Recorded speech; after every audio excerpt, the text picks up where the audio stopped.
When I watched Thor Love and Thunder, I was left disappointed, honestly. To be fair, it's a comedy, so I'm not really the target audience. A hand grenade? No, it's a portable speaker.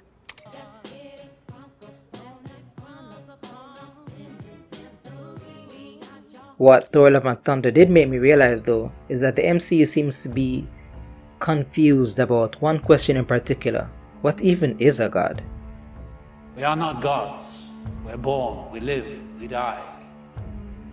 Since even before the MCU came into existence, Marvel has been introducing quite a few gods to its mythos. These gods are many and varied and play different roles in their respective stories. Like many others, I'm not really into the comics, so I will not focus on them in this video. I think the MCU should be and wants to be treated as its own thing, even though it is inspired by comic book characters and lore. So let's get into it. Much like the comics, there is an ever-increasing roster of gods in the MCU. There are the Asgardians, of course, and the Panther goddess Bast, who I assume would be shared by both Wakanda and the Egyptian pantheon of Moon Knight. What's interesting is that the nature of gods from a metaphysical point of view seems to depend on the specific project within the MCU. The Asgardians are capable of walking among and talking among humans. Bast, on the other hand, is only known to communicate with one person in the MCU so far, and it's the very first Black Panther. It's said that she gave him a vision that led him to the heart-shaped herb. And then there are the Egyptian gods of Moon Knight, who can't do much of anything on the earthly plane if they don't have human avatars. From early on, the question of what exactly a god is has been raised in the MCU. In Thor: The Dark World, Loki says, I went down to Midgard to rule the people of Earth as a benevolent god. Odin's response is telling. He says, We are not gods. We're born, we live, we die. this is one of the first answers to the nature of beings that are ostensibly called gods. The people of Asgard, according to this statement, are mortal beings, aliens, powerful and long-lived, yes, but not divine. Further evidence of this is in Miss Marvel, when Walid, an ally of Kamala Khan, says, I mean, if Thor landed in the Himalayan mountains, he too would have been called a jinn. a jinn, not a god.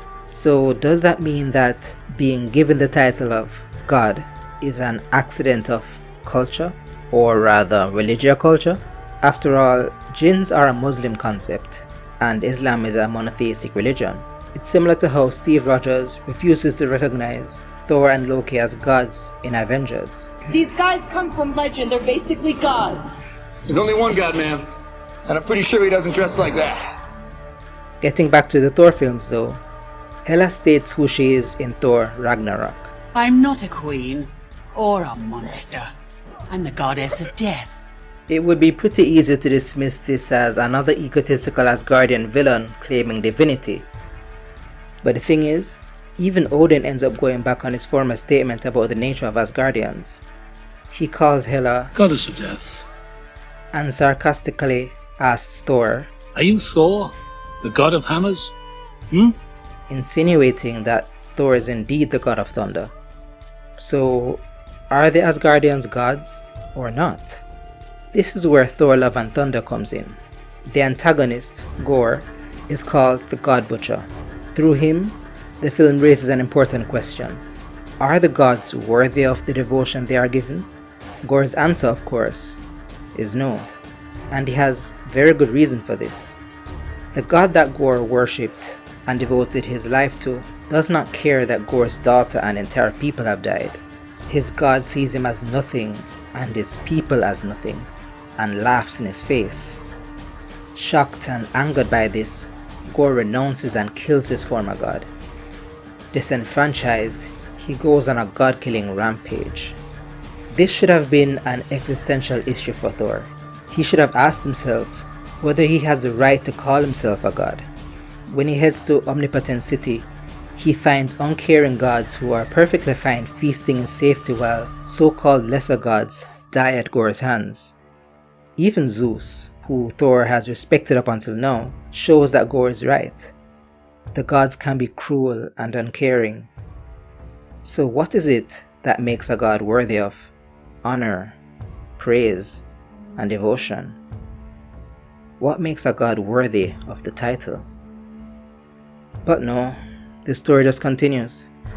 We don't know Thor's answer to these questions, and we don't even know the film's answer. New Asgard being on Earth was also the perfect opportunity to explore the questions of the nature of gods. They could have had neo-pagans and other worshippers of Thor and the Asgardians visit New Asgard. What would it mean to have the gods living among you on Earth? Would they still be worthy of worship in your eyes? How would that impact the Asgardians? The MCU's, and specifically the Thor film's, inconsistent way of dealing with the gods is disappointing to me, honestly.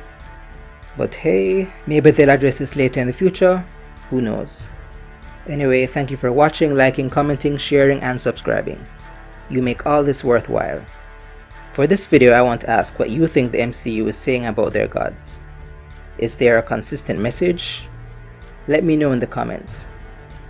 I've been Ken Kwame, and I'll see you next time.